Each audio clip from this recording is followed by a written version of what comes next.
Welcome to The One Show with Alex Stewart. And Matt Baker. Now, tonight it's all about hopes and dreams.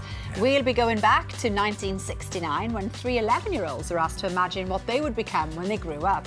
And later we'll find out if their predictions came true. Oh, brilliant. Now, very shortly, Jules Holland will be performing for us at Live Outside. And it turns out that he was born in a very good year for musicians. We're talking 1958. Michael Jackson was born then, so was Madonna and Prince, all in the same year. Yeah. Now, three children who were also born in that year took part in one of the biggest childhood surveys ever.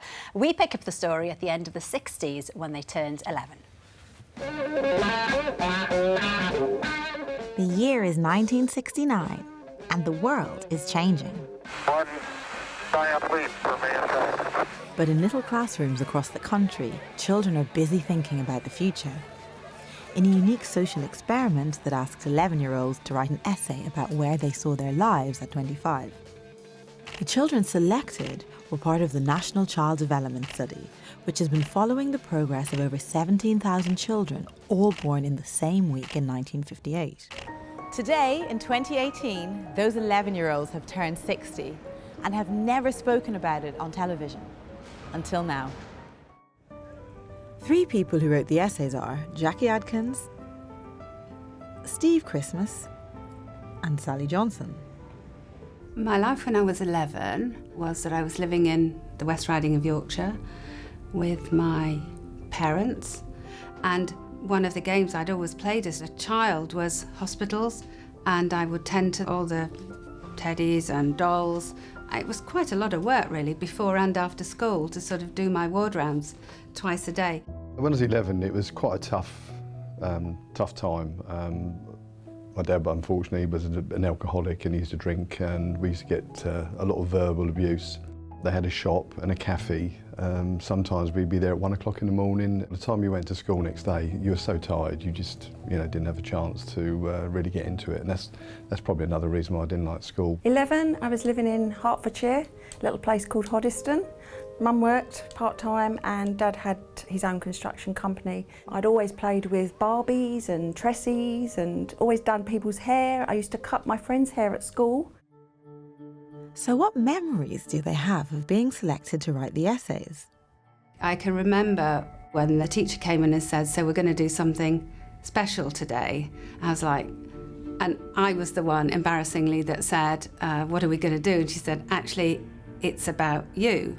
I remember being taken into a room and asked to write this essay. I didn't know why. I wasn't naughty at school, but used to, doing things and being singled out. We were called into this tiny little room and the headmaster sat with us while we did that. And I remember being petrified. I remember shaking because I hated that situation. It was almost like sitting in an exam. Thank you. Today we're handing them back their essays. What do they think? Thank you. I start by saying, I am sitting in a ward on night duty. I will soon be a sister. I think I enjoy the work in hospital, although the work is hard. Gosh, the spelling is quite bad. Actually, it's because I'm using quite long words, so practitioner spelt wrongly. My father was a doctor, a GP, and my mother was a nurse, and I initially wanted to be a nurse like my mum. Up till then, I thought that girls were nurses and boys were doctors, and that's, I think, what most people felt at that stage. My real job is a sergeant in the police. In the police, it's a hard job. Sometimes you get hurt, very serious, and sometimes you die of gunshot wounds. The reason I wanted to be a police officer was because their life is structured. My life wasn't structured. Unfortunately, we had second-hand clothes. I wasn't the cleanest kid in the school and a bit bullied. Being a policeman, you would be smart, you'd have your car, and it would then cover all those things that I hated at school.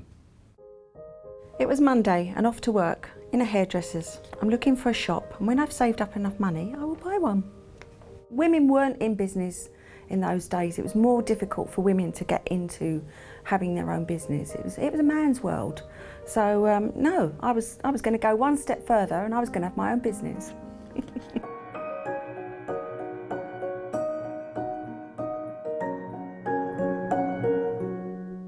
We're leaving it there. I know, we were gutted, but we didn't want a two-part and we want to know now, but we'll find out how Sally, Steve and Jackie's lives actually turned out later in the show. Yes, and actually for the rest of the show, we want to hear whether your childhood dreams and ambitions came true. So if you have a childhood photo of you dressed up as the job that you then went on to do, then please send it to us. Yeah.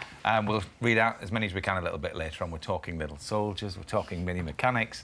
OK, well, now we're going to catch up with the three people that we met a little bit earlier on who had all revealed their hopes and their ambitions to the National Child Development Study 49 years ago. Yep. Did their lives turn out the way they had predicted? Well, it's time to find out. In 1969, Sally, Steve and Jackie, then aged 11, and all strangers from different parts of the UK, wrote essays about what they thought their lives would look like at 25.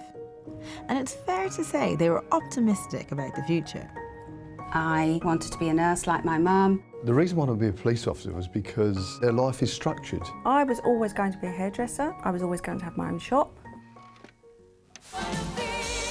But by the time they turned 25 for real, it was 1983. And a lot had happened in between, in Britain and in their lives. Hi Emma, nice to meet you. Yes, nice to meet you. Today we're bringing them together for the very first time to find out what happened next. I left school and I got 2 jobs.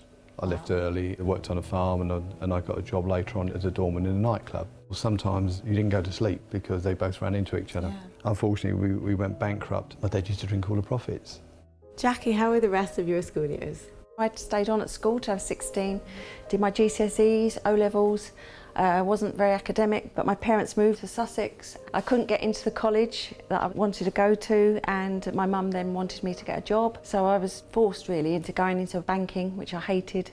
Tragically, my mum died 3 days after I was 11, so that changed our lives quite significantly. It was quite difficult. My father had a few pretty disastrous marriages. I suppose he was trying to find a mother for us. Somebody had suggested I might be clever enough to be a doctor. That then became my dream. So you really threw yourself into your studies? I knew that I needed to do well, so I was very committed to it. Well, that's what happened after the age of 11. But where were they when they hit 25? I got a chance to be an insurance man. I remember trying to fill the application form. I didn't know how. I couldn't really write. A girlfriend helped me fill it all in. I sent it off and got the job. I learned to write, I learned to read, I learned to add up, and I became a manager within 2 years of 7 guys. I was still officially employed by the bank. I met my husband and we got married. By the time I was 25, I had my first daughter. I went back to the bank for a little while after, but I really didn't like it, and it wasn't my chosen career. I just qualified as a doctor. I got married that year and I had my first daughter. And that bears a lot of resemblance to your essay. It really does, yeah. My essay, I say I'm sitting in a hospital, I have a husband and I have 1 child. 3 children who became adults have now turned 60. So where are they in life now? And how do they view their 11-year-old selves? Happily married 37 years, 3 grown-up children. Oldest daughter is now a hairdresser and I look after my grandson who's 6. So now I don't have to work. We're travelling a bit more. We're having some really good holidays. Nice. My life is good now, but I still regret not pursuing my hairdressing career. Sorry. And I think my 11-year-old Jackie would have thought, hey, you didn't do good with that. Never mind, can't win them all, can you? I live in the south of England with my second husband. I've got 3 grown-up children, 2 of whom are also doctors, both got 1-year-olds. And I've been a GP partner for 30 years now, and it's a really rewarding job. I think my 11-year-old self would be very happy if she could have seen me now. I achieved a lot of the things that I thought I wanted, so no regrets.